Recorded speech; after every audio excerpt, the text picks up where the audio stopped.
Welcome and thank you for tuning in. You're listening to the Beyond 50 radio program. I'm Daniel Davis. On the program today, we're going to be exploring a wonderful memoir where there's a beautiful story of a couple that came together in their teens and married in their early 20s. They decided to live life to the edge as the boyfriend who soon became her husband was with cystic fibrosis.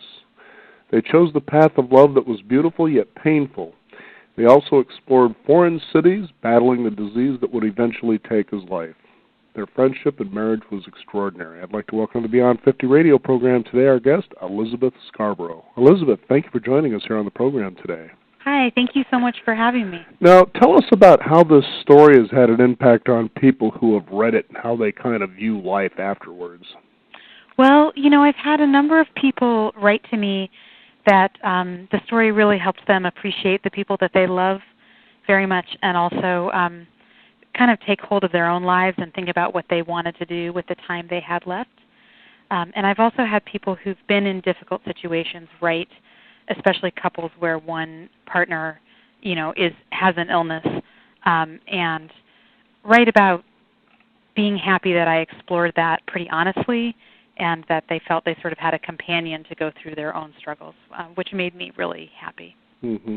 I know it couldn't have been difficult. Now, the two of you started out as friends, and you really didn't want to go any further than that, deciding that, of course, that would change the relationship. And eventually you went off to college. You started a relationship, but thought the long-distance thing wasn't going to work too well, but eventually you came together. Tell us how that all started for you.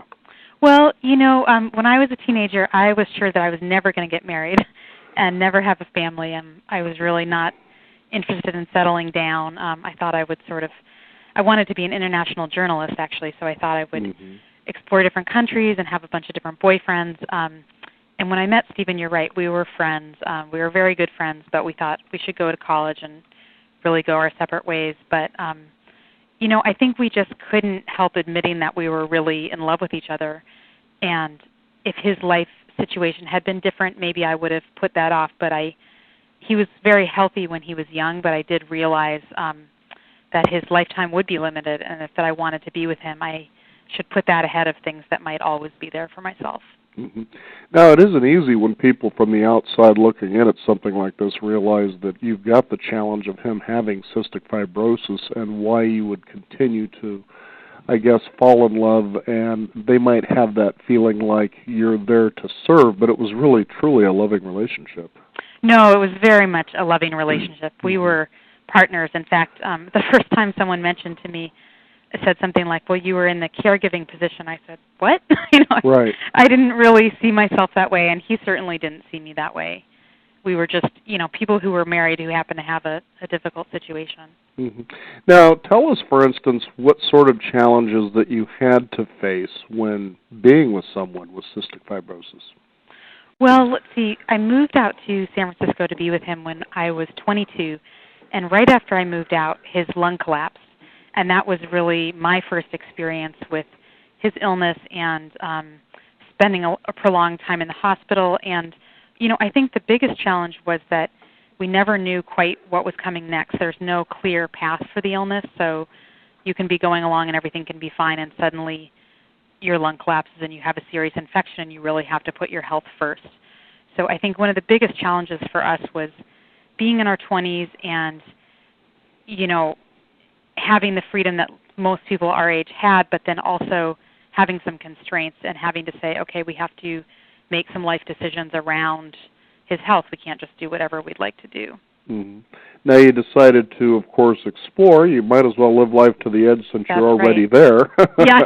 Tell us how that works. Exactly That's right. really exciting because a lot of people will, they tend to put things off they really want to do. They take life for granted, especially at the age that you two came together. You have your whole life ahead of you, but in this case, you really didn't know. And so that puts you in a different mindset for most people at that age.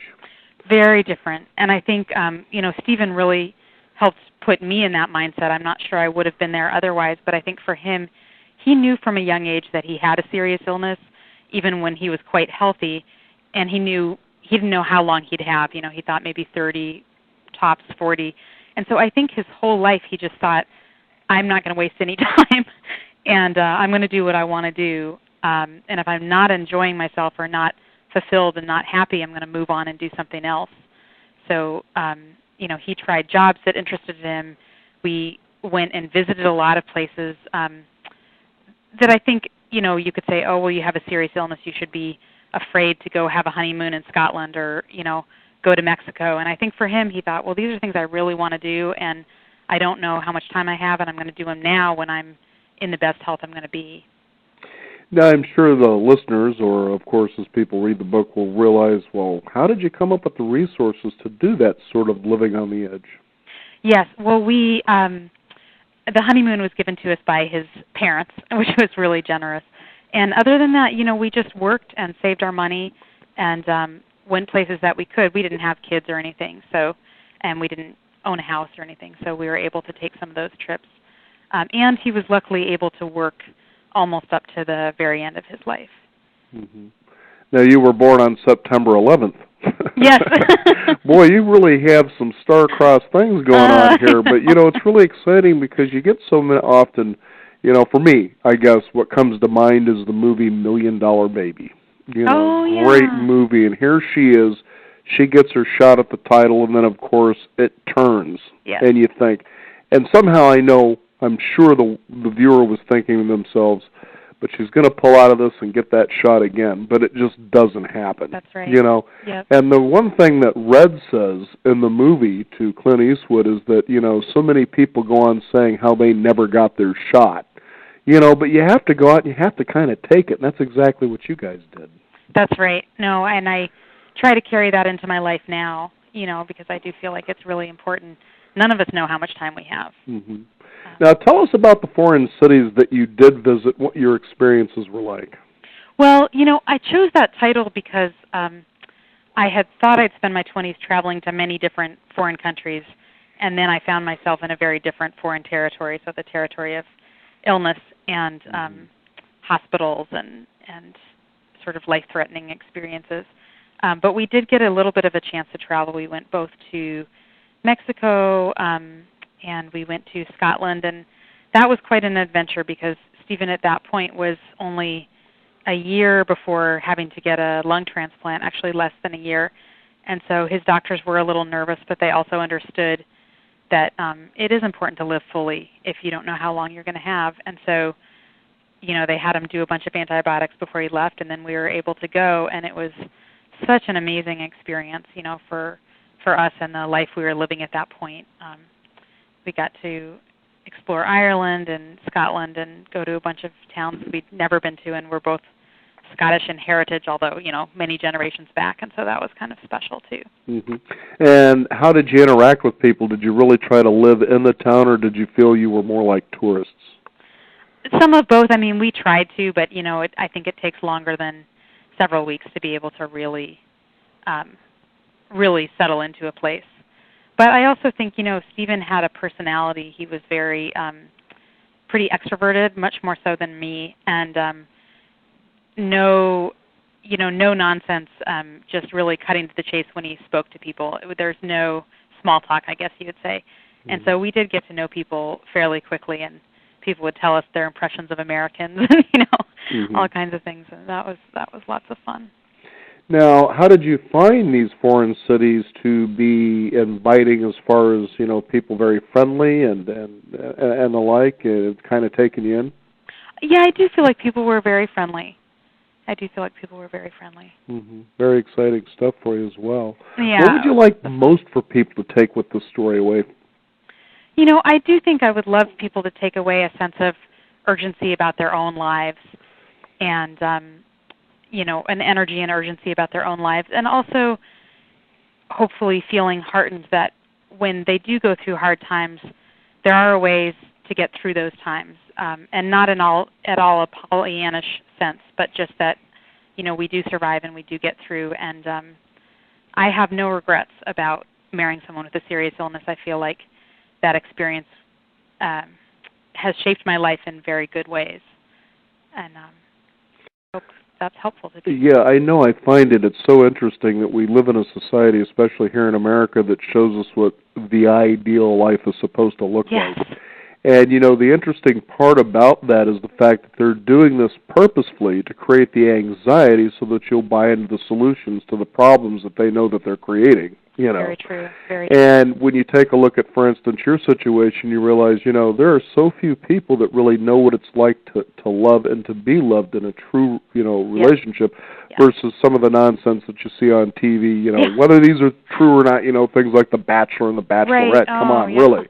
And let's see, how much in love when you're dealing with several people who have an illness and you're trying to vie for their love and attention to see who wants to get married, Right. No, I think that's right, and it can make people feel that their own lives aren't living up to something or aren't valuable, and that's always really sad for me, and that was one thing that's been really nice about having people who have illnesses get in touch and, just saying, I'm glad you showed this, because it's just another version of being alive, Mm-hmm.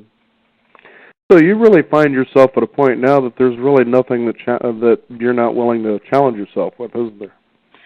No, I mean, I'm sure unexpected things will come that are hard for me. There's, I don't think anyone can avoid that. Well, I mean, you got to like Metallica, for instance. That's right.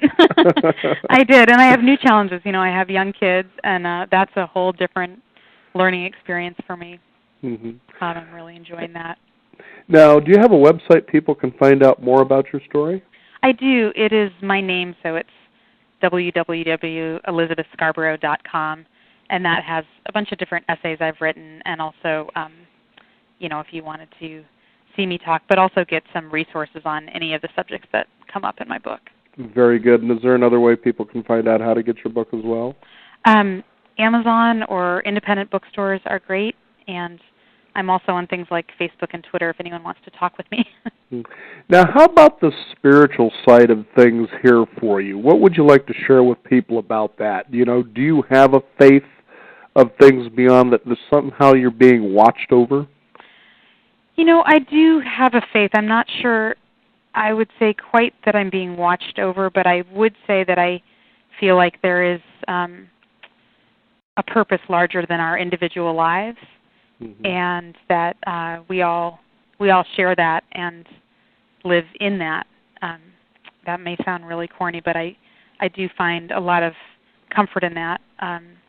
And when Stephen died, I did feel very much that he was released from a body that allowed him to be here, but also made life difficult for him. Mm-hmm. And what was that last moment like for the two of you? Oh, it's strange. It was actually a really important and, for lack of a better word, beautiful moment in my life. Very moving. I think we talk a lot about how birth, the largeness of birth, but I think being there for someone's death is a real honor, and death is just a natural part of life. And so I was so happy to be able to be with him when he actually passed, mm-hmm. To be able to hold his hand and be there and just be with him for it. It was, I hope I have that with other people that I love. I know that on the program that we have talked about that so many different times and so many different approaches, and it seems there's a lot of consistency with that final moment that somebody that is actually dying says, everything's okay. Don't worry about it. And I'm sure that was the same experience for you, wasn't it? It was. Unfortunately for me, Stephen was he was on a ventilator, and so we were unable to speak with each other, mm-hmm. But we were able to squeeze hands and communicate, and I felt very much from him. It was interesting because he had always said he wasn't afraid of death, and I always sort of thought he was fooling himself. But, when he actually died, I think that was true. I think in that moment he was not afraid. Mm-hmm. Fascinating. I'm so glad you were able to share this story, not just with me, but also with the world out there at large, to let them realize that don't take life for granted. As you had said earlier in the program, you just don't know how long you have here, so get out there and just shake it up and live by your own rules, really. Yeah, it can be very actually inspiring and life-affirming to face the fact that we don't know how long we're going to be here. And just take on the challenges because in the end they're all good, right? Yes. Elizabeth, thank you so much for joining us here on the program today. It's been a real pleasure. Oh, thank you so much and for having me. And your website one more time? www.elizabethscarborough, and there's no UGH. Okay. .com. There's another Elizabeth Scarborough writer, but she writes science fiction. Well, we were close. Thanks for being on the program again. Thank you so much. We want to thank you, the listeners out there, for tuning in. Again, life-affirming stories to let you step forward in the direction into the unknown to make it known. I'm Daniel Davis. Thank you for tuning in. This is the Beyond 50 radio program, and remember, live your day past halfway.